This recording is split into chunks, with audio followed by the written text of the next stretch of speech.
Assalamualaikum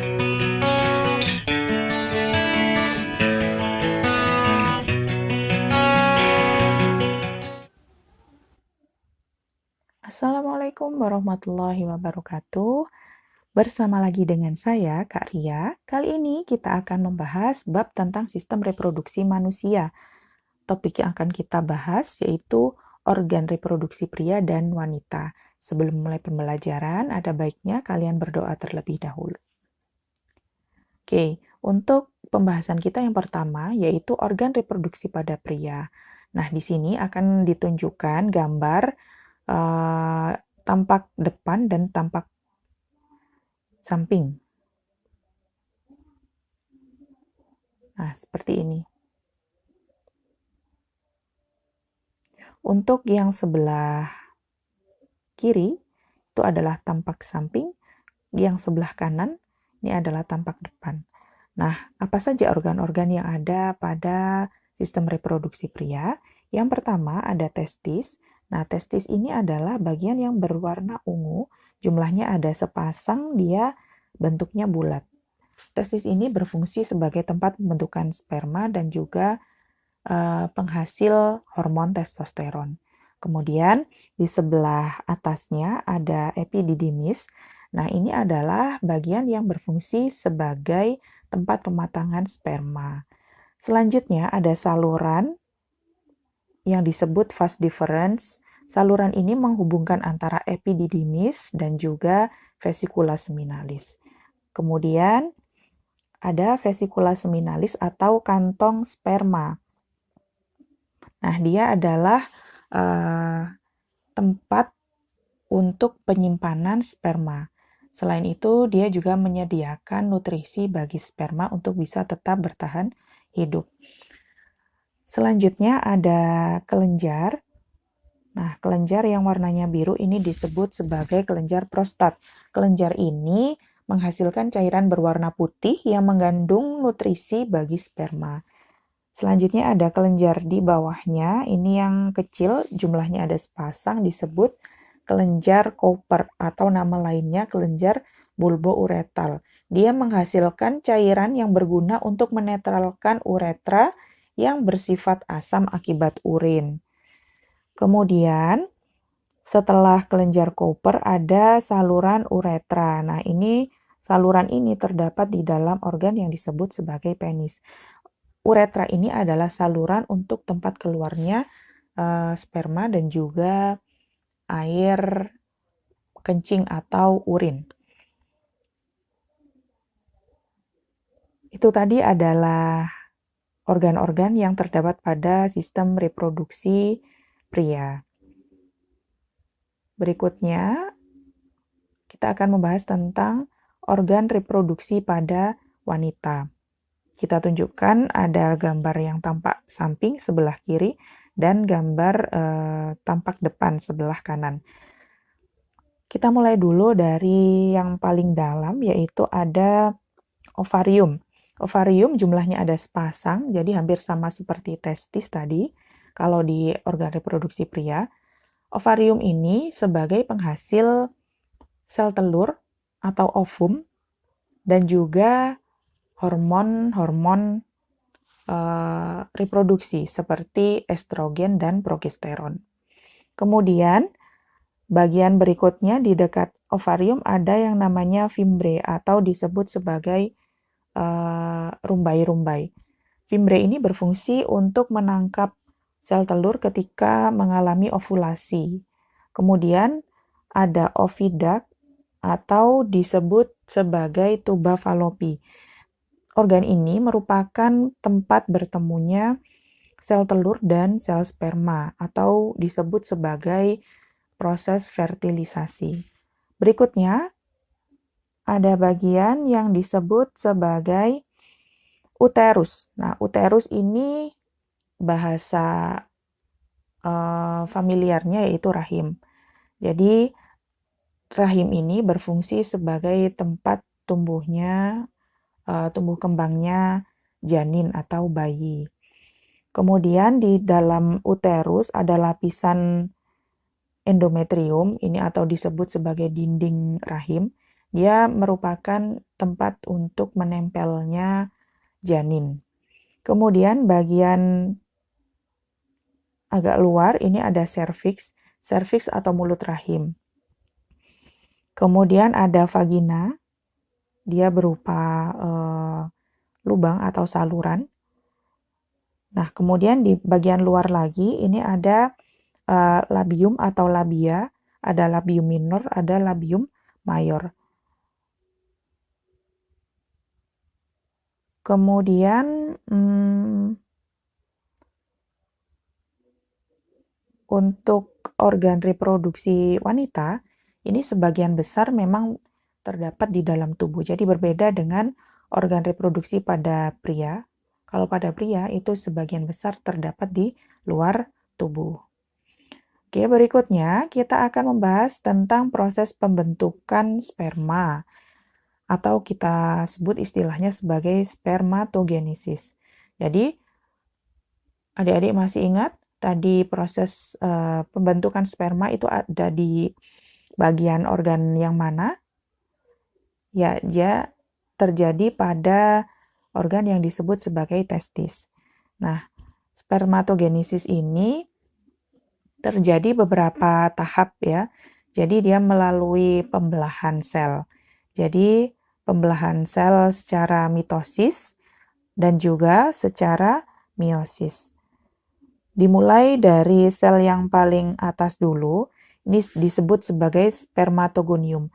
Spermatogonium akan mengalami pembelahan mitosis, atau di sini disebutkan sebagai mitotic division, menjadi spermatosit primer atau primary spermatosit. Kemudian, spermatosit primer ini akan membelah menjadi dua melalui pembelahan meiosis atau meiotic division, menghasilkan dua buah secondary spermatosit atau spermatosit sekunder. Kemudian, masing-masing spermatosit sekunder akan membelah secara meiosis kedua menghasilkan 4 buah spermatid. Jadi masing-masing membelah menjadi 2. Nah, spermatid ini nanti akan mengalami diferensiasi sehingga membentuk sel sperma. Jadi dari satu spermatosit primer akan menghasilkan 4 buah sperma. Dan proses spermatogenesis ini lebih tepatnya terdapat pada tubulus di testis yang disebut sebagai tubulus seminiferus. Dia berupa saluran yang sangat panjang.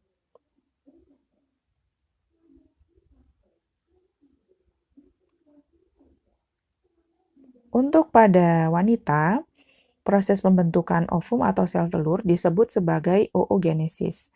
Proses ini terjadi pada organ yaitu ovarium, yang jumlahnya ada sepasang sama seperti testis tadi. Nah, untuk pembentukan ovum atau sel telur ini kurang lebih hampir sama. Namun ada beberapa hal yang membedakan. Oke, untuk awalnya dia berasal dari oogonium. Oogonium ini akan mengalami pembelahan secara mitosis, akan menghasilkan oosit primer atau primary oosit. Nah, oosit primer akan mengalami pembelahan meiosis membentuk 2 sel, tapi dia berbeda ukuran. Untuk ukuran yang besar, ini disebut sebagai secondary oosit atau oosit sekunder. Sedangkan yang kecil disebut sebagai badan polar atau badan kutub. Nah, ini bedanya dengan proses pada pembentukan sperma. Kemudian masing-masing akan mengalami pembelahan meiosis. Nah, yang besar, oosit sekunder akan menghasilkan ootit dan juga badan polar yang ukurannya kecil. Sehingga hasil akhir dari oogenesis ini yaitu adalah ovum yang jumlahnya hanya 1. Berbeda dengan proses spermatogenesis tadi. Dari satu spermatogonium dihasilkan 4 sperma. Tapi kalau pada pembentukan ovum, hanya dihasilkan 1 ovum saja dari oogonium. Nah, itu tadi pembelajaran kita tentang organ reproduksi pada pria dan juga wanita. Sekian dulu untuk pembelajaran kita, semoga bermanfaat. Wassalamualaikum warahmatullahi wabarakatuh. Assalamualaikum warahmatullahi wabarakatuh. Bersama lagi dengan saya, Kak Ria. Kali ini kita akan membahas bab sistem reproduksi manusia. Topik sempitnya yaitu tentang siklus menstruasi, fertilisasi, dan perkembangan janin. Sebelum memulai pembelajaran, jangan lupa untuk dipersiapkan alat tulisnya dan kalian berdoa terlebih dahulu. Pertama, kita akan membahas siklus menstruasi. Siklus menstruasi dibagi menjadi 4 fase. Yang pertama, fase menstruasi. Yang kedua, fase praovulasi. Fase yang ketiga, fase ovulasi. Dan terakhir, fase pasca ovulasi. Berikut adalah grafik tentang siklus menstruasi.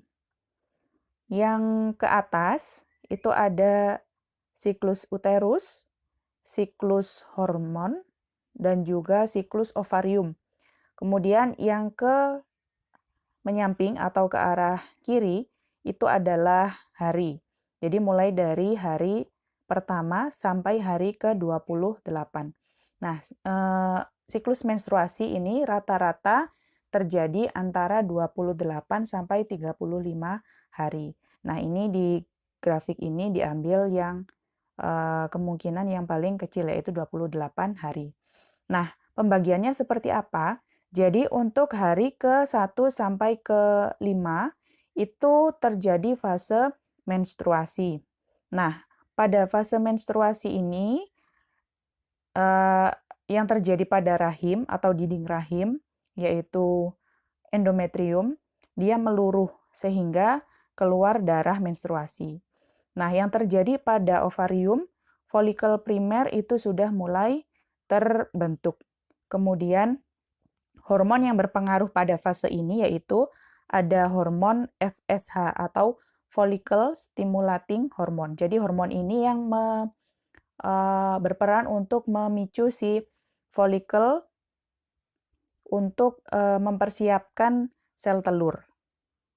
Kemudian fase yang kedua terjadi antara hari ke-6 sampai hari ke-13. Nah, itu disebut fase praovulasi. Pada fase ini, si uterus atau rahim, dinding rahim, itu sudah mulai terbentuk, jadi mulai menebal. Kemudian ovarium, di dalam ovarium, folikel sudah berkembang menjadi folikel sekunder dan folikel de Graaff. Kemudian di sini ada hormon yang berpengaruh yaitu hormon estrogen yang dalam grafik ditunjukkan berwarna kuning, garis berwarna kuning, dia mengalami kenaikan. Nah, hormon inilah yang menyebabkan uterus atau lebih tepatnya endometrium itu mengalami penebalan. Kemudian fase yang ketiga, fase ovulasi itu terjadi pada hari ke-14. Ditunjukkan dengan ovarium, dalam ovarium, siklus ovarium, folikel sudah mengeluarkan sel telur. Jadi di sini sel telur keluar dari ovarium. Kemudian untuk uterusnya itu terus mengalami penebalan. Dan hormon yang berperan pada fase ovulasi ini adalah hormon LH atau luteinizing hormone. Di situ ditunjukkan dengan garis yang berwarna merah. Dia paling tinggi di situ. Nah, kemudian pada fase berikutnya, yaitu terjadi antara hari ke-15 sampai hari ke-28, yaitu fase pasca ovulasi atau setelah ovulasi. Nah, di sini si endometrium pada uterus itu terus mengalami penebalan. Nah, penebalan ini diakibatkan atau dipengaruhi oleh hormon, yaitu hormon progesteron. Pada grafik di atas itu ditunjukkan dengan grafik yang berwarna biru, yang naik. Jadi grafiknya naik yang berwarna biru. Nah, selain progesteron, yang mempengaruhi penebalan endometrium itu adalah si estrogen yang ditunjukkan oleh grafik garis berwarna kuning. Nah, itu sama-sama naik. Jadi kedua hormon ini yang mempengaruhi penebalan endometrium pada fase pasca ovulasi. Kenapa? Karena untuk dipersiapkan barangkali nanti terjadi kehamilan pada siklus ini. Kemudian pada fase ini si folikel yang sudah kehilangan atau sudah ditinggal sama sel telur, dia akan membentuk corpus luteum. Dan ini nanti dia akan digunakan lagi pada siklus berikutnya, akan menghasilkan si sel telur kembali.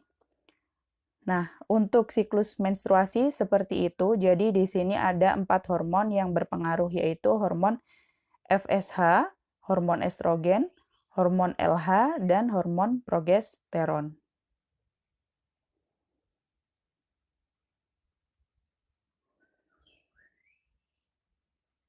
Berikutnya, kita akan membahas tentang fertilisasi. Nah, sebenarnya fertilisasi itu apa?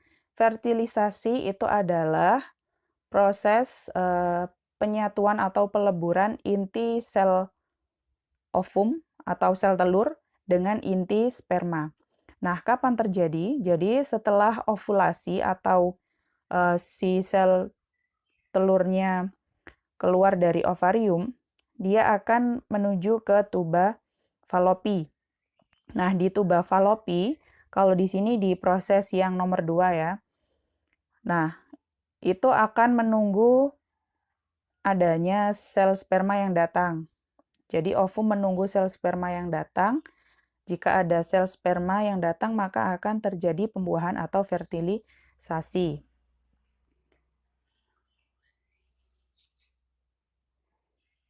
Nah, lebih jelasnya seperti ini.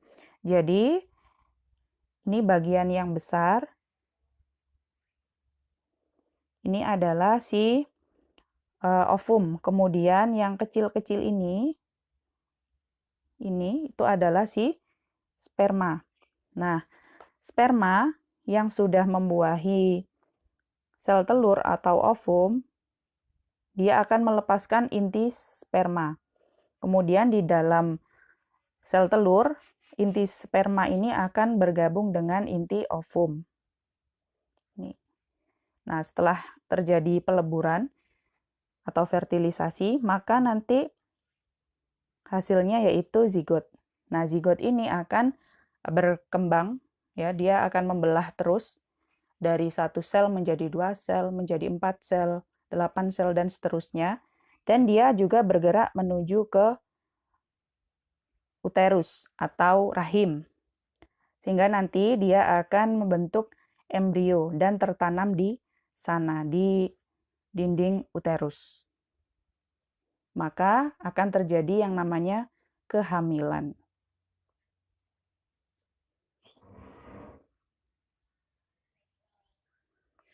Berikutnya, perkembangan janin.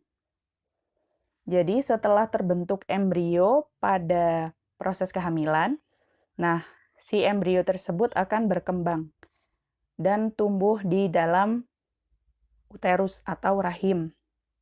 Nah, di sana dia akan mulai terbentuk organ-organ tubuhnya. Nah, di sini ada contoh gambar yang pertama. Itu adalah kondisi janin yang umurnya 5 minggu. Bisa kita amati bahwa di sana sudah mulai tumbuh tunas tungkai atau kaki, kemudian tangan, ya, mata, jantung, hati, dan dasar dari organ-organ yang lain. Dan dia memiliki panjang hanya sekitar 1 cm. Kemudian, gambar yang kedua yang di tengah ini adalah janin yang berusia 14 minggu. Nah, pertumbuhan dan perkembangannya masih terus berlanjut dan dia memiliki panjang sekitar 6 cm. Kemudian, gambar yang ketiga ini adalah janin ketika usia 20 minggu. Nah, panjangnya sudah mencapai 20 cm, bahkan kakinya sudah menyentuh kepala. Ini karena ruangannya sudah terlalu sempit. Assalamualaikum warahmatullahi wabarakatuh. Berjumpa lagi dengan saya, Kak Ria. Kali ini kita akan membahas sistem reproduksi manusia dengan topik yaitu kesehatan sistem reproduksi manusia. Sebelum memulai pembelajaran, jangan lupa kalian siapkan alat tulis dan juga berdoa. Yang pertama, kita akan membahas penyakit pada sistem reproduksi manusia. Ada sifilis. Sifilis adalah penyakit yang disebabkan oleh bakteri Treponema pallidum. Gejala dari penyakit ini yang pertama yaitu luka pada alat kelamin, rektum, lidah, atau bibir namun tidak terasa sakit. Berikutnya ada pembengkakan kelenjar getah bening di seluruh tubuh. Dan juga timbul bercak kemerahan di telapak tangan dan kaki.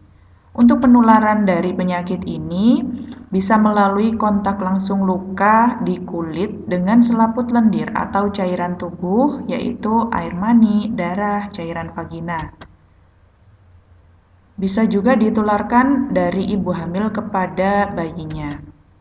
Nah, berikut adalah gambar dari bakteri Treponema pallidum. Jadi dia bentuknya adalah spiral. Nah, berikut adalah gambar dari gejala yang timbul. Penyakit yang kedua yaitu adalah gonore. Gonore disebabkan oleh bakteri Neisseria gonorrhoeae. Gejala yang timbul yaitu keluarnya nanah dari saluran kencing yang menimbulkan sakit saat buang air kecil. Kemudian alat kelamin terasa gatal dan sakit. Kalau pada perempuan, timbul nyeri di perut bagian bawah, kemudian keputihan, dan bau tidak sedap. Kadang juga tanpa gejala, dan gonore ini bisa mengakibatkan kemandulan. Bisa disembuhkan dengan antibiotik. Untuk penularannya, bisa melalui kontak seksual ibu hamil kepada bayinya. Nah, berikut adalah gambar dari bakteri Neisseria gonorrhoeae. Penyakit yang kedua adalah AIDS. AIDS merupakan kepanjangan atau singkatan dari Acquired Immunodeficiency Syndrome. Dan dia disebabkan oleh virus, yaitu HIV, Human Immunodeficiency Virus. Gejalanya flu, demam, pembengkakan getah bening, nafsu makan berkurang sehingga badan menjadi lemah dan berat badan turun. Kemudian terjadi radang paru-paru, infeksi usus, sariawan, kanker kulit, dan infeksi otak. Untuk penularannya bisa melalui transfusi darah, jarum suntik atau jarum infus yang digunakan bergantian dengan orang yang terkena HIV. Kemudian kontak seksual ibu hamil kepada bayinya. Nah, berikut adalah gambar dari si virus HIV. Ini. Nah, ini adalah contoh gejala-gejalanya. Herpes simplex. Herpes simplex disebabkan oleh herpes simplex tipe 2 dengan gejala yaitu gatal, pedih, dan kemerahan pada kulit di daerah kelamin. Nah, berikut adalah gambar dari si penyebab herpes simplex, yaitu herpes simplex tipe 2. Selanjutnya ada penyakit yaitu epididymitis. Nah, penyakit ini disebabkan oleh infeksi penyakit menular seksual. Jadi yang diserang adalah bagian epididymis yang mengalami peradangan. Dengan gejala yaitu rasa nyeri dan pembengkakan salah satu testis. Jadi ini terjadi pada pria. Berikutnya ada keputihan, yaitu chlamydiasis yang disebabkan oleh jamur Chlamydia trachomatis dengan gejala keluar cairan bening putih kekuningan. Kemudian ada rasa nyeri saat kencing pada pria dan nyeri di rongga panggul pada wanita. Berakibat yaitu rusaknya saluran mani atau telur, sehingga bisa menimbulkan kemandulan. Bisa juga berakibat radang pada saluran kencing. Selanjutnya ada candidiasis vaginalis yang disebabkan oleh jamur Candida albicans yang berkembang biak dengan kondisi yang tidak normal. Jadi jamur ini sebenarnya memang sudah ada dalam keadaan normal di tubuh wanita ya. Jadi dia sifatnya bukan parasit. Nah, kalau dia tumbuhnya pada kondisi yang tidak normal, dia bisa menyebabkan penyakit yaitu candidiasis vaginalis. Gejalanya yaitu keluar cairan berwarna putih seperti susu, bergumpal dan terasa gatal serta panas. Dan dia menimbulkan kemerahan di daerah. Untuk mencegah terjadinya penyakit-penyakit tersebut, ada beberapa upaya yang bisa kita lakukan. Upayanya yang pertama yaitu dengan membersihkan alat kelamin bagian luar menggunakan air bersih setelah buang air. Jadi baik buang air besar maupun buang air kecil jangan lupa dibersihkan dengan air. Kemudian menjaga alat kelamin luar agar selalu kering. Setelah buang air dibersihkan menggunakan air bersih. Jangan lupa dikeringkan menggunakan tisu ataupun handuk. Berikutnya yaitu memakai celana dalam yang menyerap keringat. Bisa diganti minimal 2 kali sehari. Kemudian menghentikan kebiasaan menahan buang air karena ini bisa menyebabkan infeksi pada saluran kencing. Kemudian rajin berolahraga dan mengonsumsi buah dan sayur. Mengganti pembalut maksimal 4 jam sekali karena darah menstruasi pada pembalut yang sudah penuh itu bisa menjadi tempat tumbuh kembangnya bakteri. Selanjutnya, menghindari menggunakan sabun kewanitaan. Kenapa? Karena sabun kewanitaan bisa mengganggu atau merusak pH normal pada saluran kewanitaan. Kemudian, mengurangi kebiasaan mandi air panas pada pria karena dengan sering mandi menggunakan air panas ini bisa mengganggu spermatogenesis pada pria. Oke, untuk pembelajaran kita kali ini sekian dulu. Semoga yang kita pelajari bisa bermanfaat. Sampai jumpa di pembelajaran berikutnya. Wassalamualaikum warahmatullahi wabarakatuh.